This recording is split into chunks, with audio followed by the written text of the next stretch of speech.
Howdy everyone, it's me once again, the one and only Killward Ann. And today, I'm going to be reviewing the Blu Ray version of Alice in Wonderland. This is the 60th anniversary edition of the film. I did review the regular DVD version of the film in one of my old Disney movie-a-thons. And this will be my last review for this Disney-a-thon until I pick it up again, I guess. But for now, this will be my last review for my Disney movie marathon. Might as well do it with one of the older cartoons, I guess. Way back when.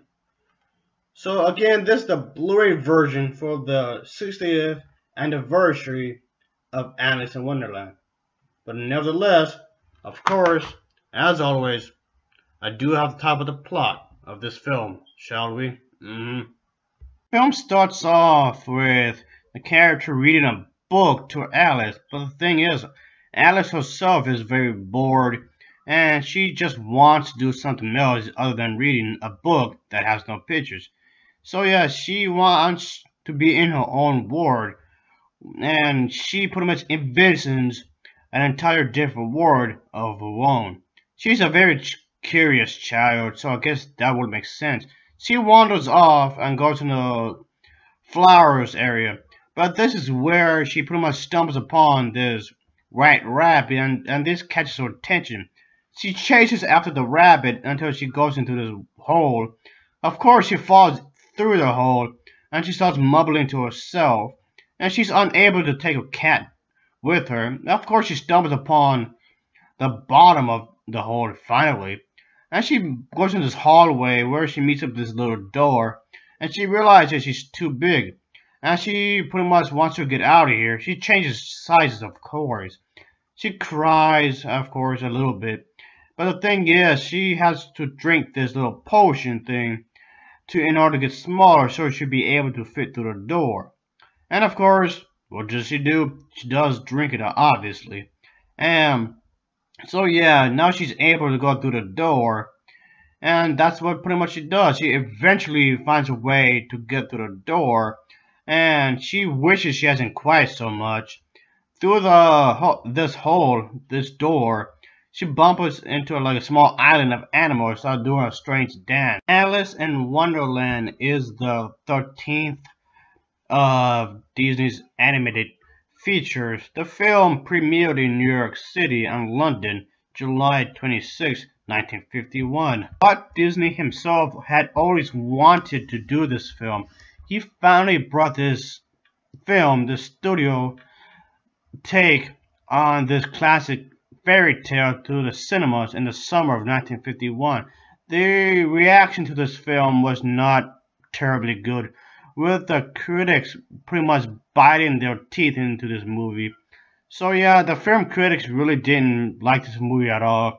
This film, Alice in Wonderland, was pretty much a box office bomb when it came out. It created such panic that Walt Disney himself had to pretty much publicly apologize for this film, since he really didn't make all that much money, really. Personally, I thought Alice in Wonderland, the Disney version, is definitely a classic, and it's definitely one of my all-time favorites from Disney. I mean, yeah, sure, it's really weird, but that's one of the things I liked about it. Alice herself stumbles upon the world of Wonderland through this rabbit hole. And so yeah, so because of that, she got really curious. Will she be able to get back home? Well, you're gonna have to find out for yourself. Alice is a likable character, if you ask me. I really like her. I really like her trademark dress and her overall design. She does have a very good adventure in this film, folks. This film does come out very adventurous, and also it's one of the few Disney animated films that doesn't evolve around a love story. Not even many Disney fans like this movie, which I found kind of weird because this movie isn't really all that bad. I quite enjoyed it. Alice eventually meets up with the cat, and he's pretty crazy up here. And because of him, Alice pretty much questions her own insanity. Again, I'm reviewing the Blu Ray version of the 60th anniversary film, folks. This film is definitely a good movie to get on here, folks. The visuals are nicely done in here. The Blu ray includes several featurettes. There's some of the deleted scenes and the interactive menus. The interactive menus that's in here is quite good. I do like how they got some actors and actresses to play as the Mad Hatter and Alice. You get to see them play some jokes in the film. Okay, not really in the film, but in the menus, depending where you go. There's some deleted scenes in here, folks, which I think is pretty good, if you ask me. Oh yeah. There is the Painting the Roses Red interactive game. And then there's also a Disney View Enchanted Viewing Experience. And also there's the Walt Disney Color Television Introduction through the Keyhole Comparison Guide to Wonderland. There's the Reflection on Alice featurette and several other things as well. So this version of the movie does have quite a bit of bonus material, behind the scenes kind of stuff, which of course is a very good thing. So it's definitely worth your money, folks. It does cost quite a bit, I'll admit that, but trust me on this, folks, it's really worth it. Oh yeah. One of my favorite scenes is the scene where Alice becomes a giant. Yeah, it's kind of odd, I guess, but I do like it in a way, because yeah, that scene where she becomes a giant, to me, this is definitely a memorable scene, and I really like this scene right here, folks. I liked it a lot. Oh gee, I wonder why. Her limbs are sticking out from the windows, the doors, or whatever. Yeah, this little sequence is pretty cool, if you ask me. I quite liked it. And it's kind of strange that she should be a little girl, yet she's a big giant. Catches the rabbit when she was reaching for the carrot. Yeah, this is the rabbit's home, but then later on in the film, she becomes a giant again when she leaves that area. So yeah, there's the bird creature right here thinking that she's gonna pretty much eat her eggs. And yeah, in some ways, a lot of people have viewed this film to be rather odd.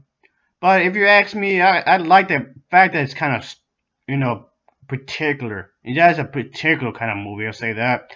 But that's one of the things I like about this film, folks. It's kind of weird. It's kind of wacky in its own little way. And I really like that. And I thought this film was pretty creative, if you ask me, folks. It was really creative. So yeah, again, in this special edition, folks, it's definitely worth your money, if you ask me. It really is. The sound quality is really good. I really like the sound quality. The entire film has to be done over with some live action stuff that they made, just so the animators can use the live action portion for the film as references during the production of the film itself. So this kind of thing was needed so they can get the accuracy that they wanted, so they can produce the film, the animation itself, more properly. And yeah, it does help because it does give it more lively feel towards it. They don't do this anymore, obviously, but it's okay though. It's a little interesting bit of history. Well, at least in my brutal, honest opinion. The film looks absolutely beautiful in high definition. The animation quality is amazing, and now it's even more incredible when you realize the film itself is now about 60 years old. Clearly, there was a lot of effort placed in this film. I do like the fact that there was a lot of they were attempting to restore the film, and they were Disney. The company was really doing a careful job to keep the film and looking stunning, and in this case, they really did. The colors are top notch, rich and vibrant throughout the entire film. And so yeah, I really like the visual aspect of the film.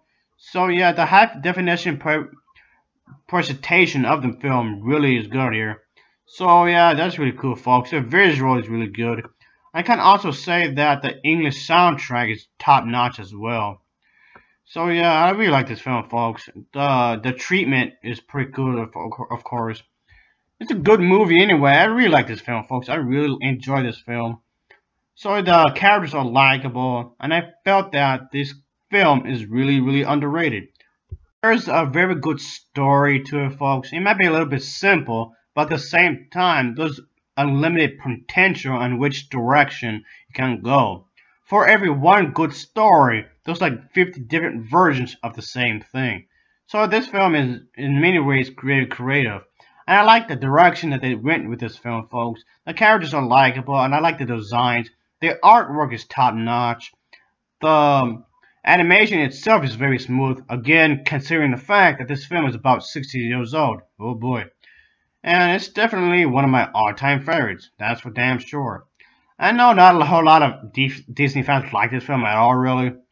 And yeah, this film really gets the shit end of the stick among Disney fans and a lot of critics at the time anyway. Still, to this very day, it's been getting really bad reviews, even this version. Yeah, even this version got some bad reviews as well, which I don't understand because there's lots of stuff about it that I did like, so I don't know what's going on, folks, really. And quite honestly, the film itself, the thing is that it's nowhere nearly that bad. Nowhere near that bad as they claim it to be. Well, I did enjoy it a lot more than Tim Burton's live-action version of this film, which I thought was horrendously stupid, if you ask me. But I guess I must be one of the few that actually really like this film.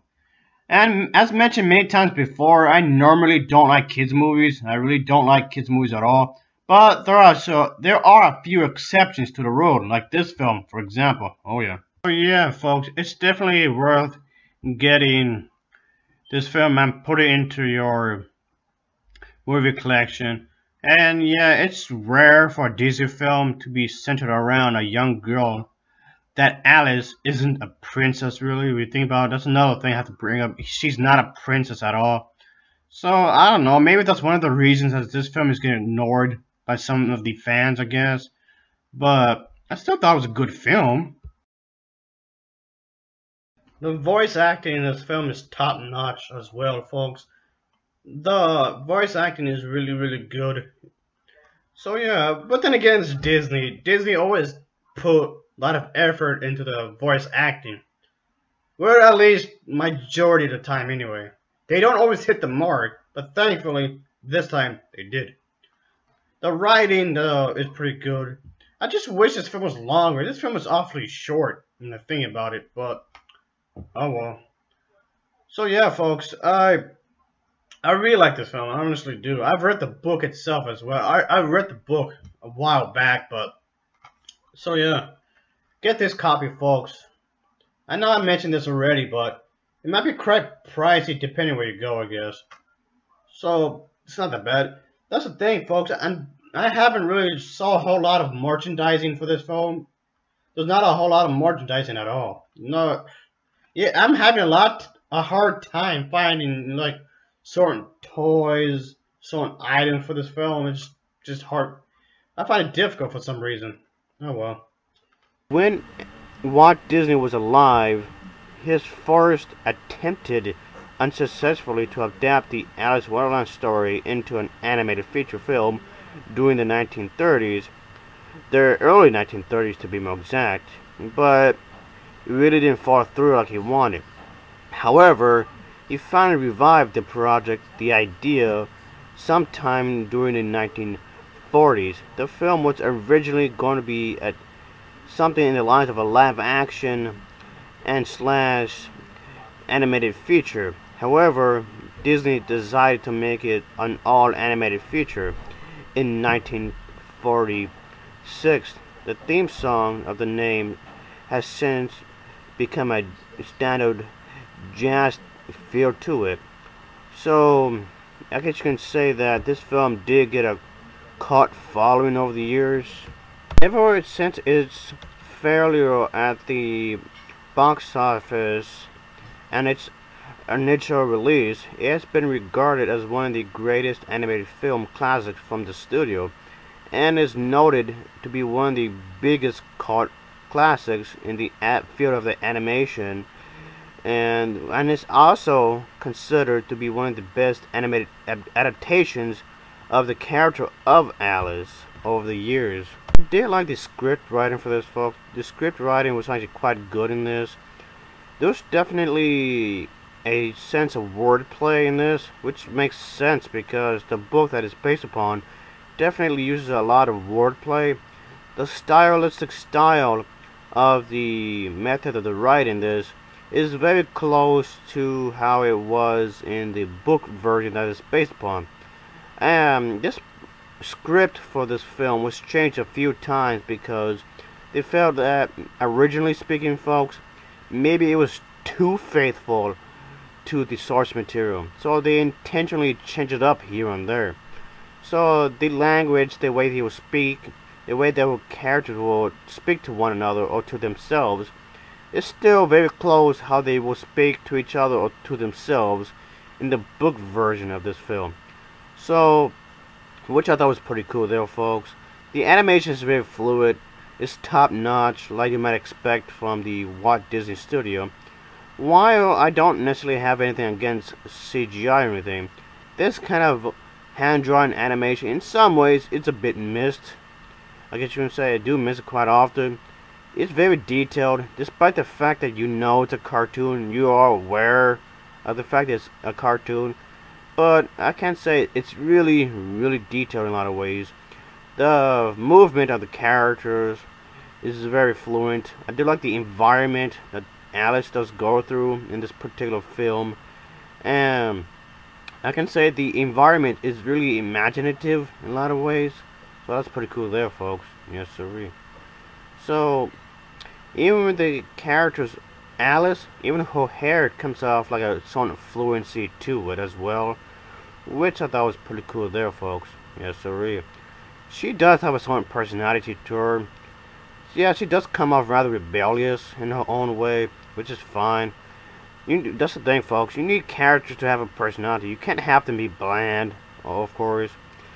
Even the pattern, the way she speaks, she likes to speak her own mind. She has her own tendencies, her own characteristics, of course.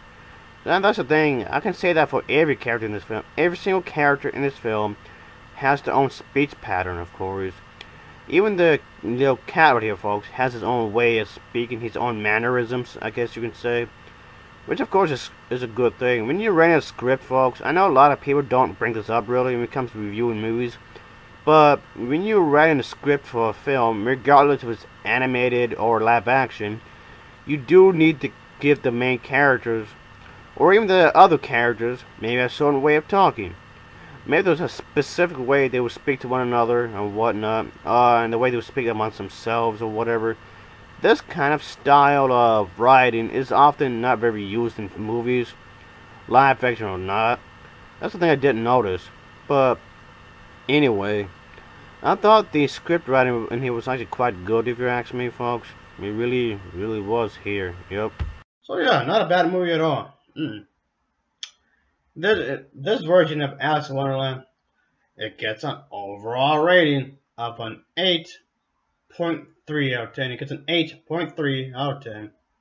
Of course, as always, thanks for watching and take care. See ya.